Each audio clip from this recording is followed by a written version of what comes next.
Learning উচ্চব্রত YouTube চ্যানেলে তোমাদের সকলকে স্বাগত। প্রিয় ষষ্ঠ শ্রেণীর ছাত্রছাত্রীরা, আজকে আমরা করব রায়মাটির প্রশ্নবিচিত্রা 2024 সালে ক্লাস 6-এর ইতিহাসের 5 নম্বরের স্কুলটা। দেখো, আগের ক্লাসগুলোতে আমরা 4 নম্বরের স্কুল পর্যন্ত সমস্ত ভিডিওগুলো দিয়েছি। তোমরা যারা দেখোনি প্লেলিস্টে চেক করো বা ডেসক্রিপশানে দেখো, লিঙ্ক দেওয়া আছে, ওখান থেকে তোমরা প্লেলিস্টে চলে যেতে পারো। তো দেখো, আজকে 5 নম্বর স্কুলটা করব। আগের ক্লাসগুলো হচ্ছে 4 নম্বর পর্যন্ত আমরা সব আলোচনা করেছি, আজকে 5 নম্বর স্কুল নিয়ে আলোচনা করব। তো দেখো, প্রথমে একের দাগে 14টা এমসিকিউ প্রশ্ন দিয়েছে, সেগুলো আমরা করব। ঋগ্বেদের আলোচনায় গুরুত্বপূর্ণ নদীর নাম কি? সিন্ধু নদী। পরবর্তী বৈদিক সমাজে সবথেকে খারাপ প্রভাব পড়েছিল শূদ্রদের উপর।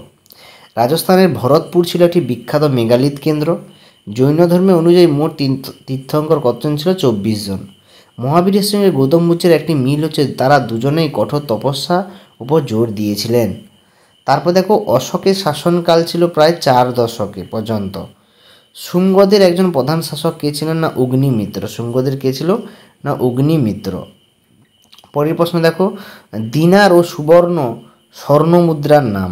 বারাণসী ও মথুরা বিখ্যাত ছিল দামি কাপড়ের তৈরির জন্য বিখ্যাত। মহাভাষ্য নামে ব্যাকরণ বইটি লেখেন কে? না পতঞ্জলি।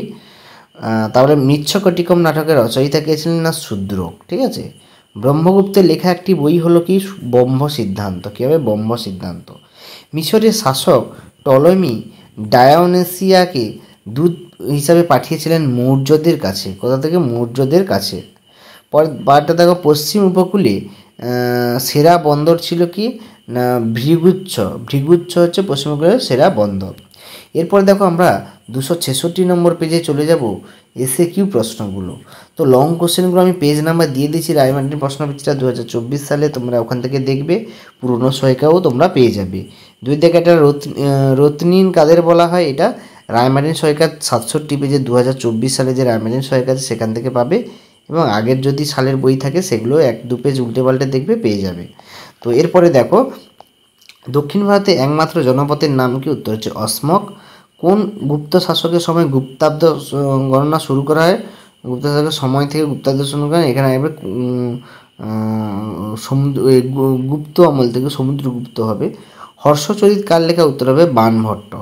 এই প্রশ্নটা একটু কনফিউশন আছে, এটা আমি অ্যান্সার পরে দেবো, এটা ভুল হয়েছে, এটা একটা সাল দিয়েছে কিন্তু গুপ্ত শাসকের সময় থেকে। কোন গুপ্ত শাসকের সময় থেকে এখানে অ্যান্সারটা চাইছে, এটা তোমরা নোট করে রাখবে, এটা আমি পরে বলে দিচ্ছি। তো পরেরটা দেখো কি বলেছে, দাক্ষিণাত্যের কালো মাটিতে কিসের চাষ করা হয়? তুলো চাষ করা হয়। কীভাবে? তুলো চাষ করা হয়। তামিল সাহিত্যের একটি মহাকাব্যের নাম হচ্ছে কুলামণি মেখলার। কুলামণি মণিমেখলার।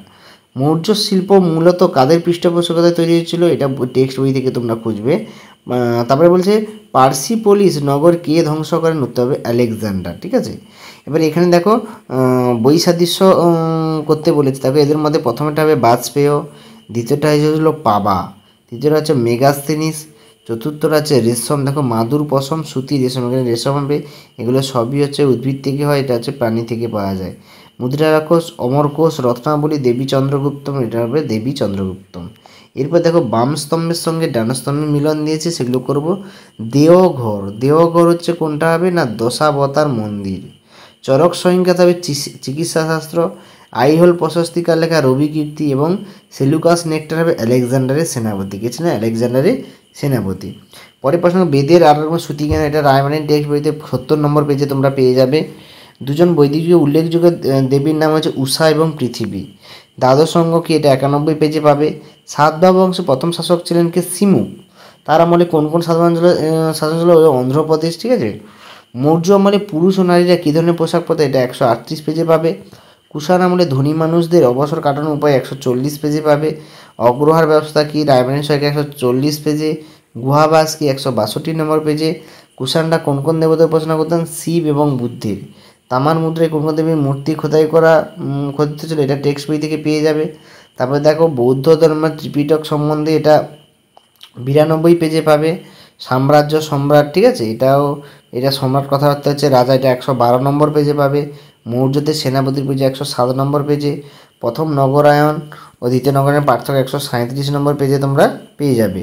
এরপরে দেখো, লং কোশ্চেন দিয়েছে। দেখো, সুয়াংজানের ভারতের প্রকৃতি 142 পেজে। তক্ষশিলা, তাই না, তক্ষশিলা শিল্পকেন্দ্র, এটা 158 পেজে। তারপরে সঙ্গম সাহিত্য 159 পেজে। দেখো ভারতের উপমহাদেশে অন্যান্য অঞ্চলে যোগাযোগ পড়াশোনা ভূমিকা 182 নম্বর পেজে তোমরা এখান থেকে পেয়ে যাবে। ঠিক আছে, এরপরে দেখো হর্ষবর্ধনের শাসন ব্যবস্থা, গান্ধার শিল্প 163 পেজে, শাসন ব্যবস্থা হচ্ছে 120 পেজে, কলিঙ্গ যুদ্ধের পর আসলে ধর্ম কী ছিল, এটা 114 নম্বর পেজে পাবে। ফাসিয়ানের লেখা ভারতীয় উপমহাদেশ সমাজ 182 নম্বর পেজে। তারপরটা দেখো 133 নম্বর গুহা আমলের শিল্পচর্চা 163 নম্বর পেজে তোমরা পেয়ে যাবে। এরপরে দেখো কি বলেছে, এরপরে অথবা প্রশ্নটা পেয়ে যাবে তোমরা। দেখো প্রাচীন ভারতীয় উপমহাদেশ সাহিত্য চর্চা সম্পর্কে, এটা পাবে 153 নম্বর পেজে। তো এই ছিল তোমাদের টোটাল ইতিহাসের প্রশ্নপত্র।